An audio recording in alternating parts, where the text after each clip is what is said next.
Сәлеметсіздер ме? Қайырлы күн. Бүгін біз шоколадный творожный пирог дайындайтын боламыз. Өте тойымды, күшті пирог. Маған өзіме қатты ұнады. Сол үшін міндетті түрде жасап көріңіздер.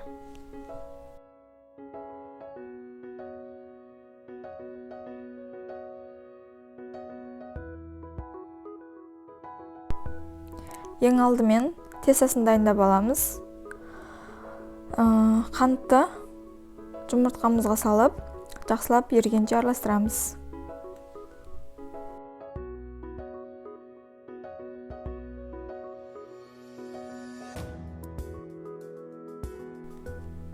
Ыдысымызға құйып аламыз. 82-дегі 5% жұмсақ сары майымызды салып, венчиктің көмегімен жақсылап араластырып аламыз.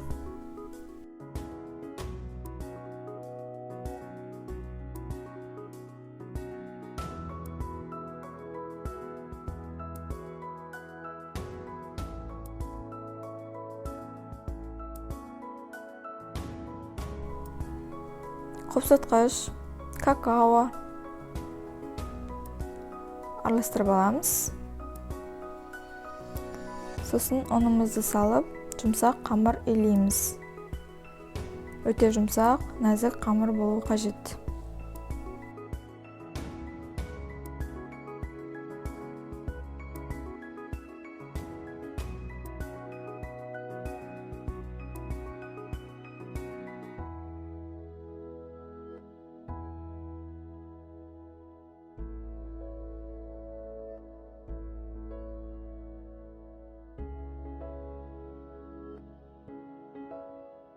Тестамыз дайын болды. Енді дайын тестамыздың 1/3 бөлігін алып қалып, доскамыздың үстіне қойып, морозилкаға қойып қоямыз. Себебі бұлар қатып тұруы қажет. Сосын пирогтың үстіне пайдаланамыз. Дайын болған тестамызды 26 диаметрлі формамызға жайып аламыз. Бортиктерін шығарып, артық қамырларын кесіп тастаймыз.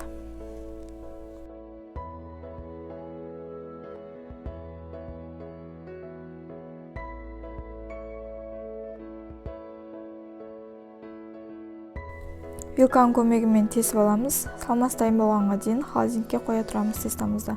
Начинкасын дайындаймыз. 9%-тен жоғары болған творог, қант, жұмыртқа, сметана 20%-тен жоғары, кукуруз крахмалын ұмытпаңыздар. Міндетті түрде салыңыздар.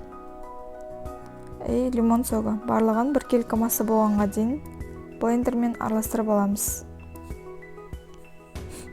Мен алдын ала шоколадты ертіп алдым. Менде Қазақстан шоколады 1/3 бөлігін, салманың 1/3 бөлігін жаңағы шоколадымызға құйып, жақсылап араластырамыз.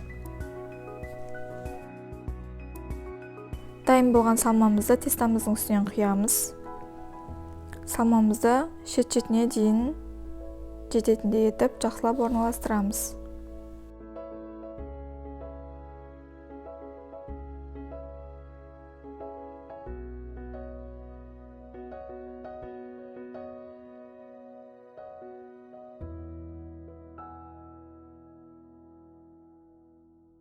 Жаңағы шоколад араласқан салмамызды начинкамыздың үстінен құйып шығамыз. Сосын әдемілеп орналастырамыз. Өте ерекше дәм береді.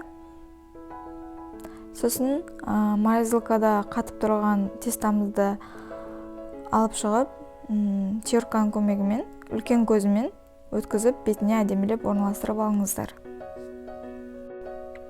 Теркадан өткен тестамызды әдемілеп орналастырып алыңыздар. Қызып тұрған пеште 180 градуста 40-45 минут аралығында пісіреміз.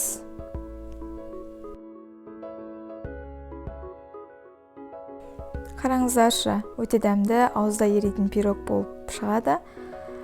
Жасап көрулеріңізге кеңес беремін. Менің арнама тіркелмеген болсаңыздар тіркеліп кетіңіздер. Сіздермен бірге болған Моля.